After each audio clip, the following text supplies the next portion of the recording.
이건창우의 잔잔바리. 안녕하세요, 이건입니다.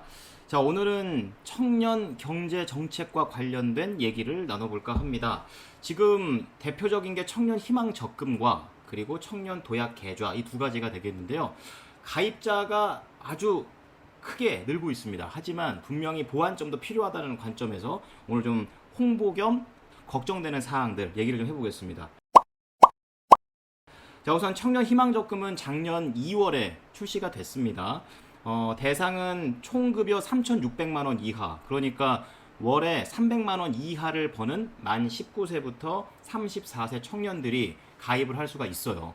2년 동안 돈을 부으면 되고요. 매달 50만 원 정도의 한도로 납입하면 되겠습니다. 그러니까 물론 50만 원만 내라는 거 아니에요. 그 밑에도 가능한 겁니다. 나중에 받는 돈이 좀 적어지겠죠. 그리고 연 10%의 고이자인데, 이게 얼만큼 고이자냐? 현재 시중은행의 정기 적금의 평균 금리가 연 3%대입니다. 그러니까 7%를 더 주니까 초반에 정말 인기가 좋았어요. 지금은 엄청 이탈합니다.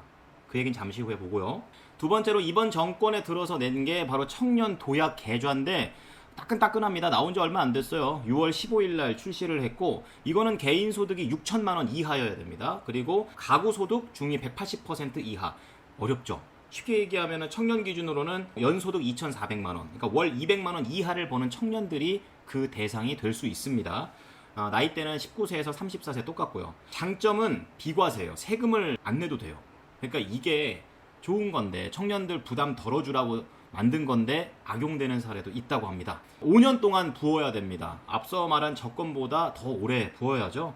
그래서 매월 70만 원 한도 내에서 자유로 납입을 하고, 여기에 낸 돈에다가 정부가 플러스로 6%를 지원하니까 실질적으로 금리 혜택을 받는 건 8%라고 합니다. 최초 3년 동안은 고정금리예요. 그러니까 금리가 내리든 오르든 상관없이 안정적으로 3년 가고요. 나머지 2년 동안은 상황에 따라 변동이 되기 때문에 이때 약간 손해를 볼 수도 있고 이익을 볼 수도 있는 겁니다. 그 정도 리스크 있고요. 계좌로 최대한 벌 수 있는 건 5천만 원이라고 합니다. 자, 그렇다면 지금 현재 이 정책들은 어떻게 가고 있나 좀 볼게요.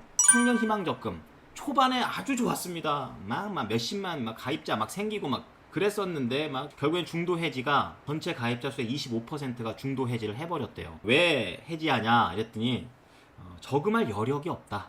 그리고 여력이 있는 청년들은 여력이 있다기보다는 전력을 다해서 하고 있을 수도 있습니다. 그리고 정부의 지원금하고 이자가 만기가 한꺼번에 이렇게 모여서 돈을 짜잔 하고 주는 거기 때문에 그 중간은 뭐랄까, 이 지원 동기가 계속 흐려질 수 있는 그런 약점이 있다고 해요. 근데 통상 적금은 내가 5년 뒤에 이만큼 벌 거야 이렇게 딱 뭐 세팅을 해놓고도 달리는 거기 때문에 그냥 무조건 넣고 잊고 있는 게 최고입니다. 나중 돼서 우와 돈 생겼다 요렇게 가는 게 사실은 적금의 기본적인 성격인 것 같아요. 그리고 하나 또 힘든 게 요즘 고물가잖아요. 그래서 먹고 살기가 힘들어서 2030은 뭐 일만 합니까? 솔직히 취업 준비도 해야 되고 해야 될 것도 말고 놀고도 싶고 여행도 가고 싶고 이런 것들이 있어요. 그러니까 흔히 말하는 이 변수가 많단 말이에요. 지출 변수가. 요즘은 급전을 원하는 2030 세대가 많다고 합니다. 우리 예전에 전당포 있죠? 요즘은 그렇게 2030 세대가 전당포를 간다고 합니다. 이거는 조금 좀 문제가 있어 보입니다. 자, 그리고 두 번째 청년 도약 계좌인데, 이건 따끈따끈해요. 6월 15일 날 출시를 했고, 초반에 지금 굉장히 인기가 좋다면서 여러 가지 매체에서 인기 좋아요 그러면서 기사들이 쏟아져 나옵니다. 청년 희망적금 때랑 거의 초반 분위기랑 비슷하고요. 그렇기 때문에 걱정이 되는 건 요즘 세금을 많이 좀 줄인 부분이 있습니다. 기업들이 좀 더 잘할 수 있게끔 뭐 여러 가지 이유로. 그렇다 보니까 나라에 돈이 좀 부족해요. 그러니까 이 청년 도약 계좌로 하게 되면 그 가입한 사람들의 나머지 부분을 계속 정부가 도와줘야 되잖아요. 도와줄 수 있겠냐? 약간 이렇게 물음표가 붙은 거죠. 현재까지 예산이 300만 명까지는 커버 가능하다고 합니다.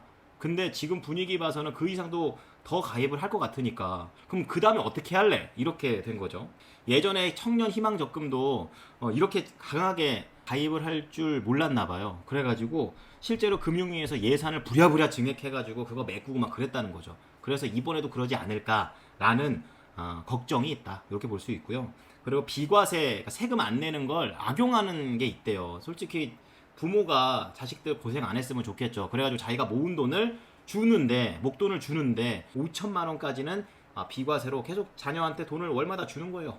자녀가 낸 것처럼. 그럼 자녀가 나중에 5천만 원을 세금 낸 거 없이 받을 수가 있겠죠. 그런 부모가 없고 그냥 자립을 해야 되는 입장이면 참 힘 빠지는 내용이 되겠죠. 자, 그리고 70만 원씩 한 달에 내는 것도 너무 부담이 되는 겁니다. 이건 너무 인정이 돼요. 70만 원을 한 달에 저금한다고? 쉽지 않은 겁니다. 자, 그리고 현재 정부에서 그걸 넉넉히 있냐? 그렇진 않아요. 청년 도약 계좌하고 좀 연계가 되는 적금담보부 대출. 그러니까 이만큼 돈을 모을 거니까 그 정도에 상응하는 돈은 내가 빌려줄 수 있다.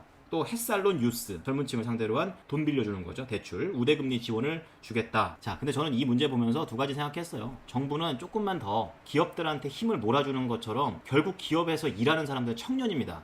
그러니까 조금 더 미래를 내다보고 정권이 바뀌더라도 계속 좀 많이 좀 지원해줬으면 좋겠어요. 할 수 있는 한 최대한. 그리고 우리 청년들 입장에서는 솔직히 돈을 참고 모은다는 건 이렇게 어려운 겁니다. 그러니까 좀만 버티고 좀만 더 양보하고 내가 조금만 더 희생하고 이렇게 그래야지 나중에 목돈 얻을 수 있는 거예요. 사실 그게 돈의 무게인 것 같습니다. 청년 여러분 힘내시기 바랍니다. 오늘 얘기는 여기까지.